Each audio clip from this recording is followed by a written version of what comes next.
तैयारी स्टार्ट। महोदय, मांस, मछली आदि को भी इससे पकाया जा सकता है।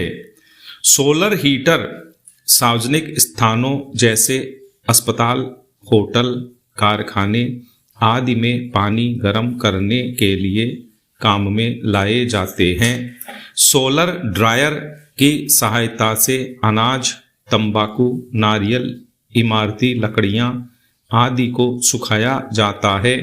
अब तो ऐसे सौर संयंत्रों का विकास किया जा रहा है जिनसे समुद्र जल के खारेपन को दूर किया जा सकता है। सौर ऊर्जा से हमारे दूर दराज के गांव भी अब प्रकाश से जगमगा उठेंगे और गांव भी शहरों की तरह सभी आधुनिक साधनों से संपन्न हो जाएंगे। हम भारतवासी सौभाग्यशाली हैं कि हमारे देश में सौर ऊर्जा 12 महीने सुलभ है। हमें चाहिए कि हम सौर ऊर्जा का भरपूर लाभ उठाएं। इससे न केवल पारंपरिक ऊर्जा की बचत होगी, पेट्रोल, डीजल, मिट्टी का तेल आदि के लिए विदेशों का मुंह नहीं ताकना पड़ेगा, बल्कि विदेशी मुद्रा में भी ज़्यादा बचत हो सकेगी। निसंदेह सौर ऊर्जा की क्रांति से सामान्य व्यक्ति को लाभ मिलेगा और देश चहुमुखी विकास का स्वप्न साकार कर सकेगा। चुनाव के पहले की स्थिति से देश गुजर रहा है। देश का लाखों करोड़ों का खर्च चुनाव पर होता है, चुनाव प्रक्रिया पर होता है। अतिरिक्त इसके चुनाव प्रत्याशी भी लाखों करोड़ों का खर्च करते हैं जन जन तक पहुंचने के लिए, जन नेता बनने के लिए।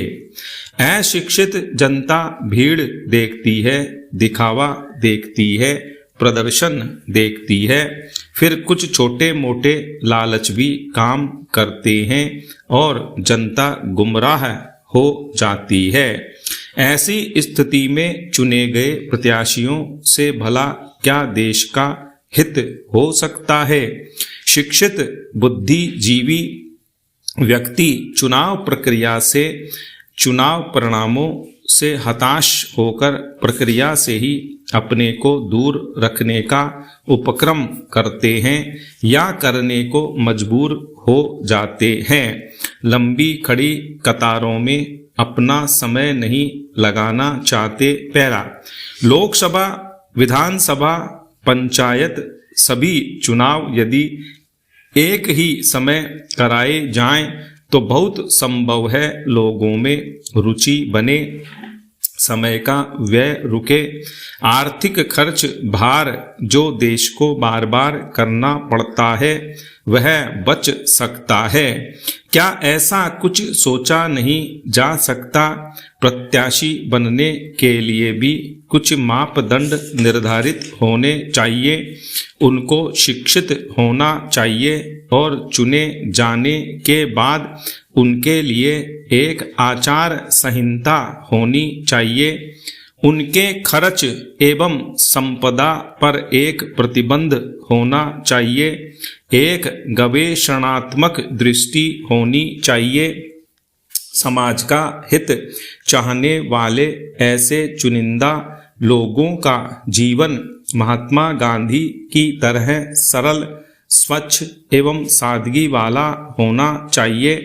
यदि ऐसा होने लगा तो व्यापारिक भावना से आने वाले प्रत्याशी स्वयं हट जाएंगे। अच्छे चुनिंदा व्यक्ति ही देश को सही दिशा दे सकते हैं, देश का हित कर सकते हैं। बहुजन संप्रेषण के माध्यमों के अभिनव विकास तथा राष्ट्रीय चेतना का अंतर्राष्ट्रीय जीवन से संबंध बढ़ा है, जिसके कारण मनुष्य की सामाजिक और आर्थिक समस्याएं भी जटिल होती गई हैं।